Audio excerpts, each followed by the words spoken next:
चुनने का जो अधिकार है, शासक बनने का जो अधिकार है, वो वोट में शामिल है।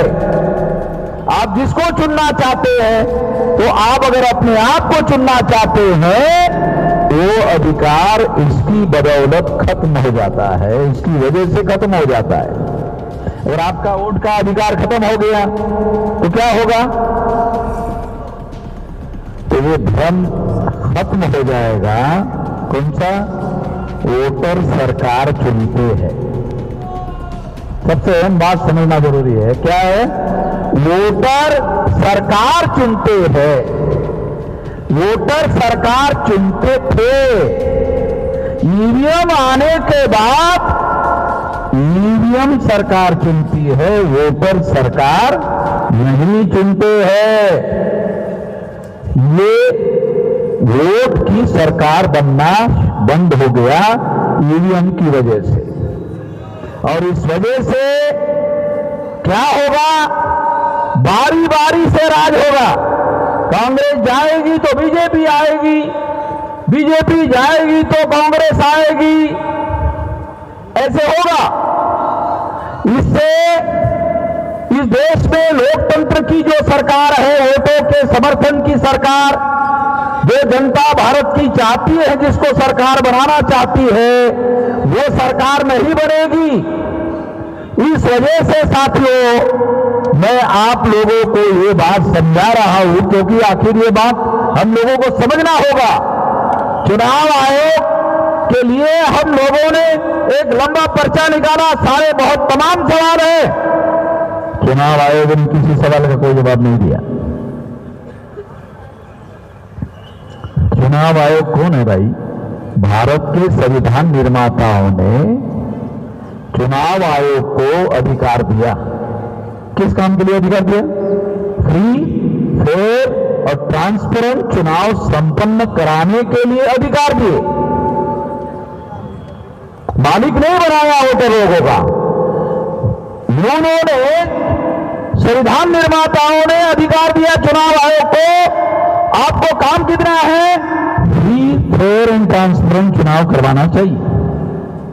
चुनाव कमीशन अपने ही लेवल पर निर्णय कर रहा है। सारे देश के लोग जब ईवीएम नहीं चाहते हैं, सारे देश के लोग जब ईवीएम नहीं चाहते हैं, लोग नहीं चाहते हैं, तो आप जबरदस्ती क्यों कर रहे हो भाई? आपके पास तो ऐसा कोई पावर नहीं है। और अभी सुप्रीम कोर्ट के लॉयर ने कहा कि ऐसा कोई कानून में तब्दीली करने की भी जरूरत नहीं है। वो चुनाव आयोग चाहे तो वोटों से चुनाव करवा सकता है, चुनाव आयोग चाहे तो ईवीएम से वोटों कर सकता है। आज के तारीख में भी चुनाव आयोग कई जगह ईवीएम से चुनाव करवा रहा है, और आज के ही तारीख में वोटर से भी चुनाव करवा रहा है। कई जगह एक ही साथ कई जगह से करा रहा है। तो इसका मतलब है वोट डालने के आधार पर चुनाव करने का काम बंद नहीं हुआ है। ये कानून खत्म नहीं हुआ है, ये कानून अभी भी बरकरार है। चुनाव आयोग जबरदस्ती क्यों करना चाहता है कि ईवीएम मशीन से ही वोट हो?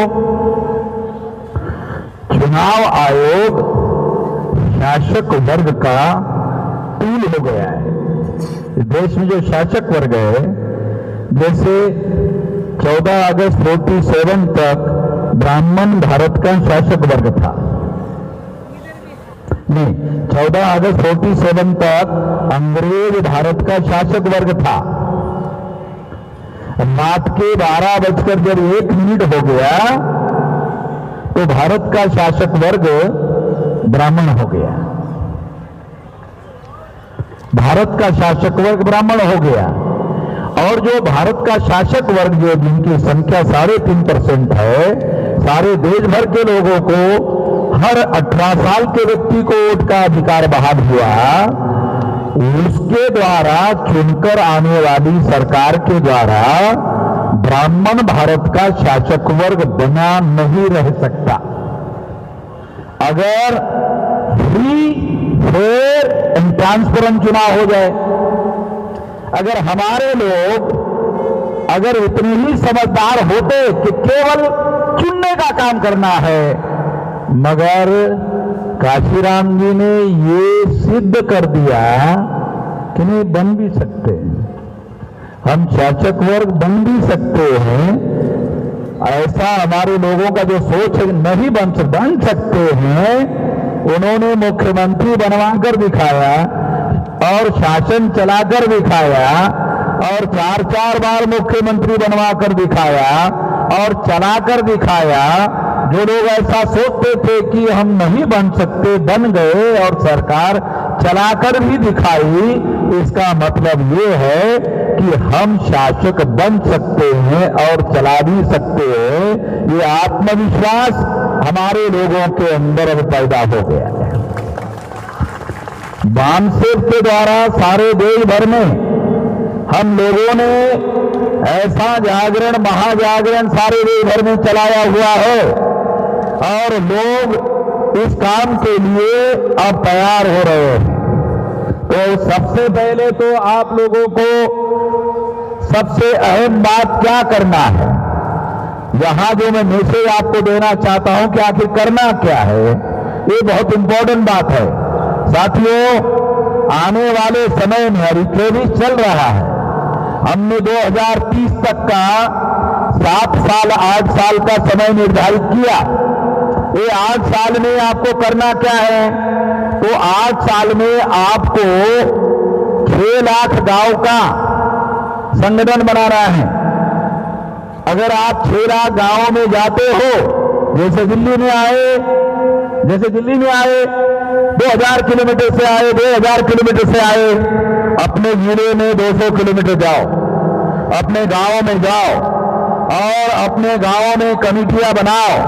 चुनाव आयोग चुनाव संपन्न कराने के लिए बूथ लेवल की कमेटियां बनाती है, बूथ लेवल का संगठन तैयार करती है टेम्पररी चुनाव के लिए।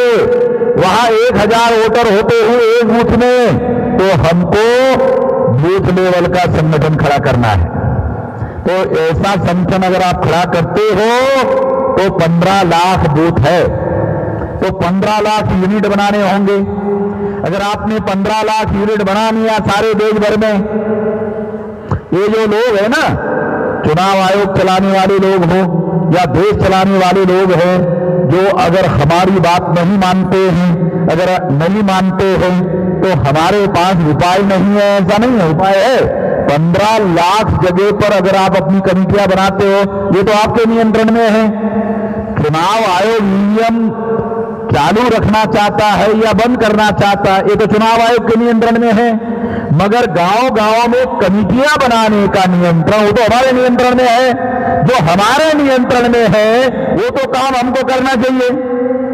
अगर हम 15 लाख जगह पर इस तरह की कमेटियां बनाते हैं और ये 15 लाख बूथ में, एक बूथ में मान लो शेड्यूल कास्ट के लोगों की जो अपर लेयर है कमेटी बनाते हैं, मोस्ट बैकवर्ड शेड्यूल कास्ट की कमेटी बनाते हैं, एक्सट्रीम बैकवर्ड शेड्यूल कास्ट की कमेटी बनाते हैं, शेड्यूल ट्राइब की कमेटी बनाते हैं, मोस्ट बैकवर्ड शेड्यूल ट्राइब की कमेटी बनाते हैं और नॉमिनेटेड ट्राइब की कमेटी बनाते हैं, एमबीसी की कमेटी बनाते हैं, ओबीसी की कमेटी बनाते हैं, मुस्लिम, सिख, ईसाई, बुद्धिस्ट, जैन, लिंगायत, 15 into 14 कमेटियां, 1000 के बूथ में 14 कमेटियां अगर आप 3-3 लोगों की बनाते हो तो ये 2 करोड़ 10 लाख कमेटियां होगी सारे देश भर में।